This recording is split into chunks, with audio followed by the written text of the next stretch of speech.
فرمایا کہ تہجد کی نماز پڑھنے سے اللہ تعالیٰ تمہیں اپنا قرب بھی عطا فرمائے گا، یعنی بے شمار فوائد ہیں تہجد کی نماز پڑھنے کے۔ اور آپ صلی اللہ علیہ وسلم کے صحابی حضرت عمر رضی اللہ تعالیٰ عنہ کے بیٹے عبداللہ رضی اللہ تعالیٰ عنہ وہ کہتے ہیں کہ لوگ خواب دیکھتے اور آپ صلی اللہ علیہ وسلم کو اپنا خواب بیان کرتے۔ خوابوں کی تعبیر بھی ہوتی ہے، اگر اچھا خواب دیکھا ہے تو اس کی تعبیر کروا لی جائے، اگر برا خواب دیکھا ہے تو اس کی تعبیر نہ کروائی جائے، بہتر یہی ہوتا ہے۔ اگر خواب کے اندر آپ نے کوئی ایسا معاملہ دیکھا ہے کہ آپ اسے اچھا نہیں سمجھ رہے تو اپنی بائیں جانب تھوک دیں اور اعوذ باللہ من الشیطان الرجیم پڑھ کر اپنی بائیں جانب ہلکا سا تفس کر لیں، یعنی ایسی پھونک مارے جس میں ہلکا سا لعاب بھی ہو۔ اور یہ قاعدہ ذہن میں رکھیں، آپ صلی اللہ علیہ وسلم نے فرمایا فَإِنَّ الرُّؤْيَا لَا تَضُرُّ، یہ خواب نقصان نہیں پہنچا سکتے۔ یعنی اگر کسی نے خواب دیکھا ہے، وہ جیسا بھی خواب ہے، تو خوابوں کی وجہ سے اسے کوئی نقصان نہیں پہنچ سکتا۔ ہاں اگر وہ تعبیر کروا لیتا ہے، معبر تعبیر کرنے والے نے جیسی تعبیر کر دی پھر اسی طرح معاملہ ہو جائے گا۔ عبداللہ بن عمر رضی اللہ تعالیٰ عنہ فرماتے ہیں لوگ خواب دیکھتے تو میرے بھی ذہن میں خیال آتا کہ مجھے بھی خواب آئے، میں بھی آپ صلی اللہ علیہ وسلم سے اپنے خواب کا ذکر کروں۔ کہتے ایک رات مجھے خواب آیا، کان بیدی بقطعۃ حریر، میرے ہاتھ میں ریشم کا ایک ٹکڑا ہے، تو میں ریشم کے ٹکڑے کے ساتھ میں جنت کی سیر کر رہا ہوں، وہ مجھے اڑا کر لے جاتا ہے، میں جہاں اسے اشارہ کرتا ہوں تو وہ جنت میں مجھے اسی مقام پر لے جاتا ہے۔ کہتے ہیں آگے جا کر میں نے دیکھا دو لوگ مجھے وہ جہنم کی طرف لے جانے لگے، کہنے لگے جہنم کے اندر میں نے ایسے لوگوں کو دیکھا جن کو میں پہچانتا بھی تھا۔ کہتے میں ڈر گیا تو مجھے آواز آئی لم ترا لم ترا، عبداللہ آپ نہ ڈریں، آپ آگ والوں میں سے نہیں ہیں۔ کہتے جیسے ہی مجھے آواز آئی نا میری آنکھ کھل گئی۔ کہتے میں نے اپنا خواب اپنی بہن حفصہ کو بتایا جو آپ صلی اللہ علیہ وسلم کی بیوی تھی، تو حضرت حفصہ نے یہ خواب آپ صلی اللہ علیہ وسلم کو بتایا، تو آپ نے فرمایا حفصہ ان اخاکی عبداللہ رجل صالح لو یصلی من اللیل، حفصہ تیرا بھائی عبداللہ بڑا نیک آدمی ہے، بڑا اچھا اس نے خواب دیکھا ہے، کاش کہ وہ تہجد کی نماز پڑھنا بھی شروع کر دے۔ جب حضرت حفصہ نے عبداللہ بن عمر کو یہ بات بتائی تو بڑا خوش ہوئے کہ آپ صلی اللہ علیہ وسلم نے میری عدم موجودگی میں، میری غیر حاضری میں آپ نے میری تعریف کی ہے۔ ان کے بیٹے کا بیان ہے وَكَانَ لَا يَنَامُ بَعْدَ ذَلِكَ إِلَّا قَلِيلًا، ان کے بیٹے سالم کا بیان ہے کہ میرے ابا جی اس کے بعد راتوں کو بہت تھوڑا ہی سویا کرتے تھے۔ اور ان کے بارے میں محدثین نے لکھا ہے جب یہ خواب دیکھا اور آپ صلی اللہ علیہ وسلم نے تعبیر بیان کی کہ عبداللہ نیک آدمی ہے، اس کے بعد وہ جتنا عرصہ بھی زندہ رہے ہیں ایک رات بھی انہوں نے تہجد کی نماز نہیں چھوڑی۔ یعنی تہجد کی نماز پڑھنے سے اللہ تعالیٰ چہرے پر نورانیت پیدا کر دیتے ہیں، وہ اچھے سے اچھا صابن لگانے سے بھی نورانیت پیدا نہیں ہوتی جو تہجد کی نماز پڑھنے سے اللہ تعالیٰ چہرے کے اوپر نور پیدا کرتے ہیں۔ آپ صلی اللہ علیہ وسلم کا فرمان ہے، مسلم شریف کی روایت ہے، آپ صلی اللہ علیہ وسلم کے صحابی حضرت عثمان بن عفان رضی اللہ تعالیٰ عنہ بیان کرتے ہیں جو آپ کے داماد بھی تھے۔ آپ صلی اللہ علیہ وسلم نے فرمایا من صلی العشاء فی جماعت فکأنما قام نصف اللیل، آپ صلی اللہ علیہ وسلم نے فرمایا کہ جو بندہ عشاء کی نماز جماعت کے ساتھ پڑھتا ہے،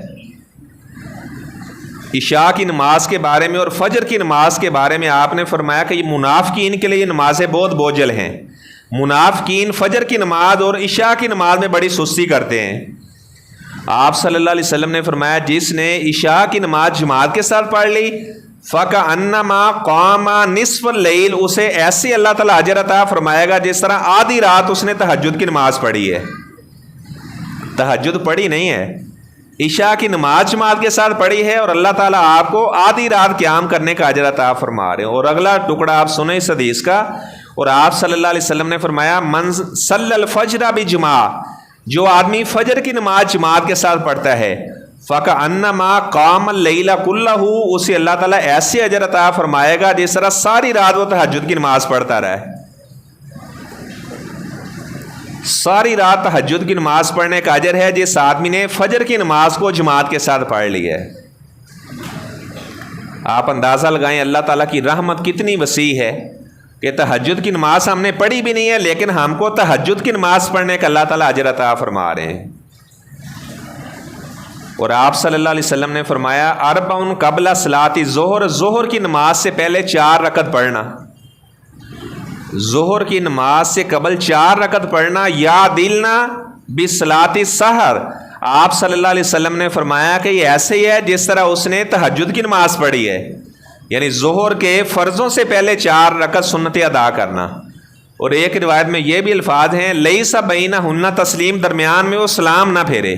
یعنی 4 رکعت وہ اکٹھی ادا کرتا ہے، 2 کر کے نہیں پڑھتا، 4 رکعت اکٹھی ادا کرتا ہے، تو ایسے ہے جس طرح اس نے سحری کے وقت یعنی تہجد کی نماز اس نے ادا کی ہے۔ یہ بہت بڑا فضیلت والا عمل ہے۔ اور آپ صلی اللہ علیہ وسلم نے فرمایا کہ اس وقت اللہ تعالیٰ کی جو آسمانوں کے رحمت والے دروازے وہ کھولے ہوتے ہیں، جب ظہر کی نماز سے قبل کا جو وقت ہوتا ہے اس وقت اللہ کی رحمت کے دروازے کھلے ہوتے ہیں، تو اللہ تعالیٰ سے جو بھی آدمی دعا کرتا ہے اللہ تعالیٰ اس کی دعا کو قبول کرتے ہیں۔ اس طرح اگر کوئی آدمی رمضان کے مہینے میں امام کے ساتھ وہ قیام کر لیتا ہے، اور آپ جانتے ہیں کتنا وقت لگتا ہے، امام کے ساتھ تراویح کی نماز پڑھی ہے، وہ اپنے گھر چلا گیا ہے، ایسے اسے اجر ملا ہے جس طرح ساری رات وہ تہجد کی نماز پڑھتا رہا ہے۔ بخاری شریف کی روایت ہے، صحابہ بیان کرتے ہیں ہم نے آپ صلی اللہ علیہ وسلم کے ساتھ روزہ رکھا، حتیٰ کہ پہلی 22 راتیں گزر گئی تو آپ صلی اللہ علیہ وسلم نے ہمیں قیام نہ کروایا۔ جب 7 راتیں باقی رہ گئی یعنی 23ویں کی رات آئی تو آپ صلی اللہ علیہ وسلم نے قام بنا، آپ نے ہمیں قیام کروایا۔ کہتے جب 6 راتیں باقی رہ گئی اگلی رات آئی تو آپ صلی اللہ علیہ وسلم نے قیام نہ کروایا۔ جب 25ویں کی رات آئی تو آپ صلی اللہ علیہ وسلم نے پھر ہمیں قیام کروایا۔ جب 26 کی رات آئی تو آپ صلی اللہ علیہ وسلم نے قیام نہ کروایا۔ جب 3 راتیں رمضان کے روزے ختم ہونے میں باقی رہ گئی یعنی 27ویں کی رات آئی تو آپ صلی اللہ علیہ وسلم نے پھر ہمیں قیام کروایا۔ آپ صلی اللہ علیہ وسلم نے اپنی زندگی میں 3 راتیں یعنی قیام اللیل تراویح کی نماز پڑھائی ہے۔ تراویح کی نماز قیام اللیل یہ ایک ہی نماز کے نام ہے۔ اچھا، صحابہ بیان کرتے ہیں کہ آپ صلی اللہ علیہ وسلم نے اتنا لمبا قیام کروایا کہ ہمیں ایسے لگا کہ ہماری سحری فوت نہ ہو جائے، یعنی یہ نہ ہو کہ فجر کی اذان ہو جائے ہم سحری کرنے سے رہ جائیں۔ کہتے اس کے بعد جب 28 کی رات آئی تو آپ نے قیام نہ کروایا۔ 29 کی رات آئی تو کہتے ہم نے انتظار کیا کہ آپ صلی اللہ علیہ وسلم آج بھی ہمیں قیام کروائیں گے، تو آپ صلی اللہ علیہ وسلم نے فرمایا کہ جب میں نے تمہارا شوق دیکھا تو میں اس بات سے ڈر گیا تمہارا شوق دیکھ کر اللہ تعالیٰ یہ تہجد کی نماز قیام اللیل تراویح کی نماز تمہارے اوپر فرض نہ کر دے،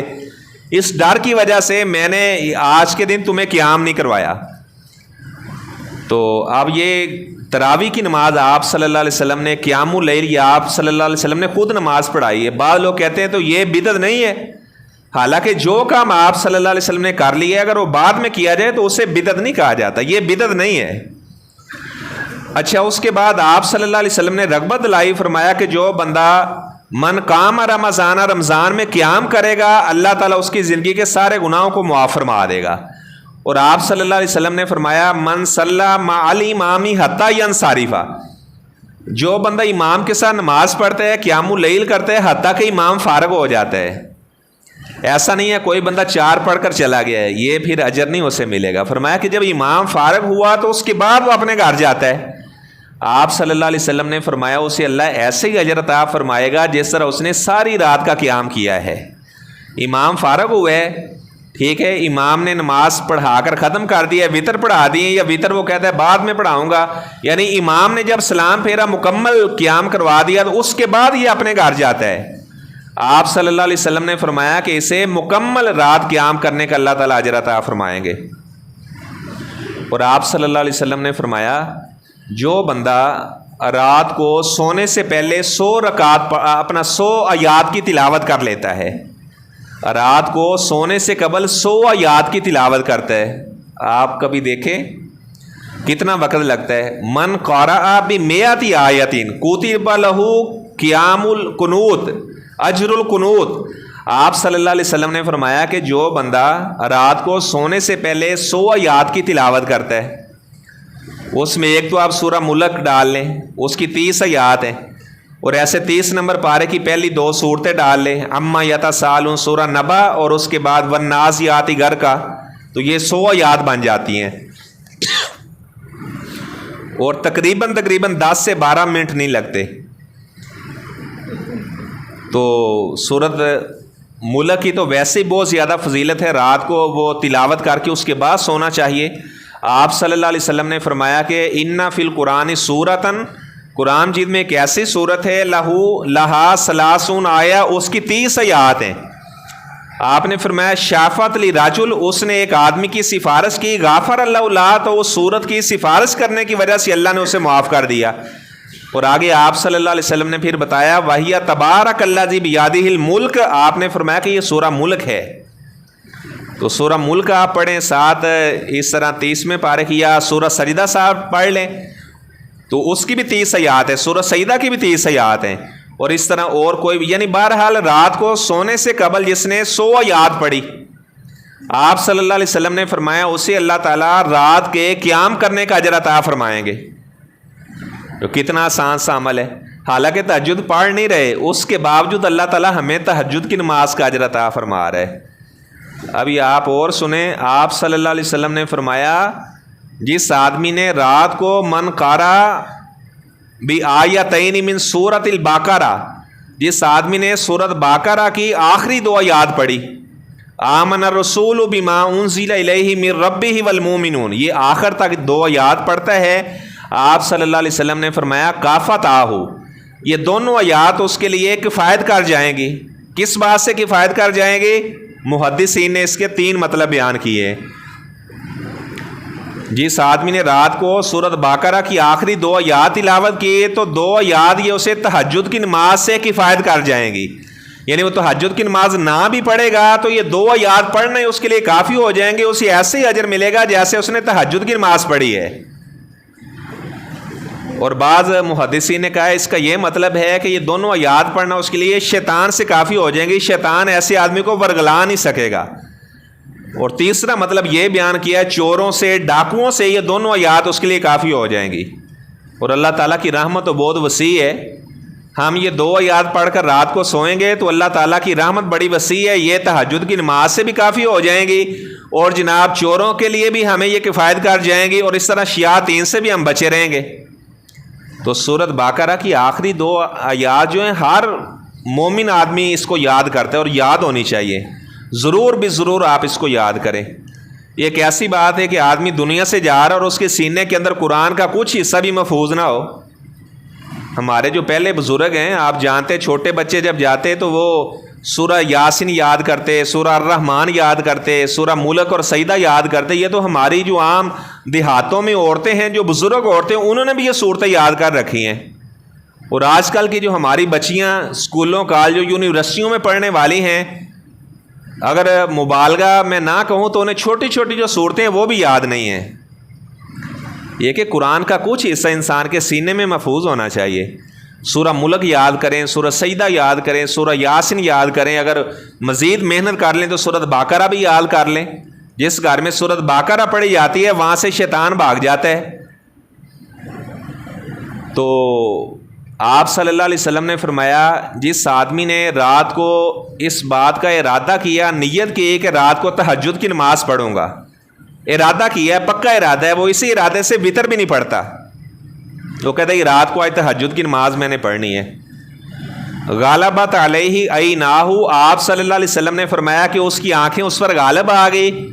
نیند کا اس پر غلبہ رہا، وہ بیچارہ بیدار ہی نہ ہو سکا۔ آپ صلی اللہ علیہ وسلم نے فرمایا اسے اللہ تعالیٰ تہجد کی نماز پڑھنے کا اجر بھی عطا فرمائے گا، اور یہ جو نیند ہے یہ نیند ساری کی ساری اس کے لیے صدقہ ہو جائے گی۔ یہ نیند اللہ تعالیٰ کی طرف سے اس کے اوپر صدقہ ہے، اور اسے اللہ تعالیٰ نے نیت کی وجہ سے تہجد کی نماز پڑھنے کا اجر دے دیا ہے۔ اور اگر کوئی آدمی اس کی عادت ہے کہ روزانہ تہجد کی نماز پڑھتا ہے، اس کی روٹین بنی ہوئی ہے کہ وہ روزانہ ہی تہجد کی نماز پڑھتا ہے، اچھا اللہ کا کرنا ہے ایسا ہوا کسی دن اس سے تہجد کی نماز رہ گئی، اچھا وہ کیا کرے؟ آپ صلی اللہ علیہ وسلم نے فرمایا کہ وہ ظہر کے فرضوں سے پہلے اگر وہ 12 رکعت پڑھ لے تو اسے اللہ تعالیٰ وہی اجر عطا فرمائے گا جس طرح رات کو اس نے تہجد کی نماز پڑھی ہے۔ یہ اس آدمی کے لیے جس کی روزانہ کی عادت ہے، وہ روزانہ تہجد کی نماز پڑھتا ہے، کبھی کبھار اگر اس کی نماز رہ گئی، اصل میں یہ جو تہجد کی نماز پڑھنا یا فرضی نماز پڑھنا جسے اس کی عادت بن جاتی ہے، اگر اس کی عادت میں وہ چیز شامل نہ ہو تو اسے بڑی بے چینی سی لگ جاتی ہے کہ اب وہ کیا کرے۔ تو اس کا حال یہ بتایا گیا ہے کہ وہ ظہر کے فرضوں سے پہلے 12 رکعت پڑھ لے، اور ایسے ہی اللہ تعالیٰ اجر عطا فرمائے گا جس طرح اس نے رات کو تہجد کی نماز پڑھی ہے۔ لیکن اب اس کا یہ مطلب نہیں بنتا کہ ہم وہ تہجد کی نماز جو ہے وہ اسے ہم چھوڑ دیں اور اس طرح جناب ہم کہیں چلو یہی عمل کر رہے ہیں، فجر کی نماز بھی جماعت سے پڑھتے ہیں، اجر مل جاتا ہے، لیکن ساتھ یہ اجر بھی ہے کیونکہ قیامت والے دن جو نیک عمل کرنے والے ہوں گے وہ بھی پچھتا رہے ہوں گے، وہ کہیں گے کاش کہ ہم دنیا میں زیادہ عمل کر کے آتے تو آج ہمیں بہت زیادہ انعامات سے نوازا جاتا، اور جنہوں نے اچھے عمل نہ کیے ہوئے وہ بھی پچھتا رہے ہوں گے کاش کہ ہم دنیا میں اچھے عمل کرتے، زیادہ عمل کرنے والا بھی پچھتا رہا ہوگا کاش کہ اور عمل کر لیتا، اور جس نے عمل نہ کیے وہ بھی حسرت کر رہا ہوگا کاش کہ میں بھی اچھے عمل کرتا اور میرا ٹھکانہ بھی جنت بن جاتا۔ آپ صلی اللہ علیہ وسلم نے فرمایا کہ جنت اور جہنم کے درمیان میں موت کو ایک مینڈے کی شکل دے دی جائے گی اور موت کو بھی موت آ جائے گی، موت کو مینڈے کی شکل دے کر موت کو ذبح کر دیا جائے گا اور اعلان کر دیا جائے گا لا یا اہل الجنتی لا تموتون، اے جنتیوں آج کے بعد تمہیں موت نہیں آئے گی، اور جہنمیوں کو بھی کہہ دیا جائے گا آج کے بعد تمہیں بھی موت نہیں آئے گی۔ آپ صلی اللہ علیہ وسلم نے فرمایا اس دن اگر کسی نے خوشی کی وجہ سے مرنا ہوتا تو جنتی لوگ خوشی کی وجہ سے مر جاتے، اور آپ نے فرمایا کہ اگر کسی نے غم کی وجہ سے مرنا ہوتا تو جہنمی لوگ غم کی وجہ سے مر جاتے کہ آج کے بعد ہمیں موت نہیں آئے گی، ایسا انہیں غم لگ جائے گا آگ کے اندر ہی جلنا پڑے گا، دوبارہ اب موت والا سین ہی نہیں ہے۔ تو یہ کہ زیادہ سے زیادہ نیک اعمال کرنا، ایسے آپ صلی اللہ علیہ وسلم نے فرمایا الساعی علی الارملہ والمسکین، ایسا آدمی جو بیوہ عورتوں کا خیال رکھنے والا ہے، جس کا خامد فوت ہو چکا ہے، اپنے رشتہ داروں میں ذرا نظر دوڑائیں، آپ کو ایسی عورتیں مل جائیں گی جن کے شوہر فوت ہو چکے ہیں۔ آپ صلی اللہ علیہ وسلم نے فرمایا کہ بیوہ عورت کی مدد کرنے والا، مسکین کی مدد کرنے والا، کالصائمی، اللہ تعالیٰ اسے ایسے اجر عطا فرماتا ہے جس طرح اس نے دن کو روزہ رکھا ہوا ہے اور رات کو وہ لگاتار قیام اللیل کرنے والا ہے، تہجد کی نماز پڑھنے والا ہے۔ بڑے ایسے لوگ بھی ہوں گے جو بڑا صدقہ خیرات کرتے ہیں، بیواؤں کا خیال رکھتے ہیں، مسکینوں کو دیتے ہیں۔ مسکین کی تعریف یہ ہے جس کے پاس مال تو ہوتا ہے لیکن اس کی ضروریات زیادہ ہوتی ہیں، مال اس کے پاس تھوڑا ہوتا ہے، تو ایسے بندے کو مسکین کہا جاتا ہے۔ اور بلوغت سے پہلے جس کا باپ مر جائے اسے یتیم کہا جاتا ہے، جیسے ہی بندہ بالغ ہوتا ہے تو اس کی یتامت والا معاملہ بھی ختم ہو جاتا ہے۔ تو یہ آپ صلی اللہ علیہ وسلم نے ایسے آدمی کی فضیلت بیان کی، اور یہ صلہ رحمی کرنا بھی ہے۔ اور آپ صلی اللہ علیہ وسلم نے فرمایا جو بندہ پسند کرتا ہے کہ اس کو اللہ تعالیٰ وافر رزق عطا فرمائے، اس کی عمر کو لمبا کر دیا جائے، فلیصل رحمہ، تو وہ صلہ رحمی کیا کرے۔ صلہ رحمی کا یہ مطلب نہیں ہے کہ اگر کوئی اچھا سلوک کرتا ہے تو ہم اس کے بدلے کے اندر اچھا سلوک کرتے ہیں، یہ تو عدلے کا بدلہ ہو جائے گا۔ آپ صلی اللہ علیہ وسلم نے فرمایا صلہ رحمی یہ ہے جب رشتہ داری ٹوٹ جاتی ہے، دوسرا بندہ آپ سے رشتہ داری ملانا نہیں چاہتا، آپ اس کے باوجود اس سے رشتہ داری بنانا چاہتے ہیں، تو اسے صلہ رحمی کہا جاتا ہے۔ اور اس طرح جو بیوہ عورتیں ہیں ان کا خیال رکھنا، آپ صلی اللہ علیہ وسلم نے فرمایا کہ اللہ تعالیٰ ایسے آدمی کو رات کو قیام کرنے کا اور دن کو اللہ تعالیٰ اسے روزہ رکھنے والا اجر عطا فرمائے گا۔ اب بعض ایسے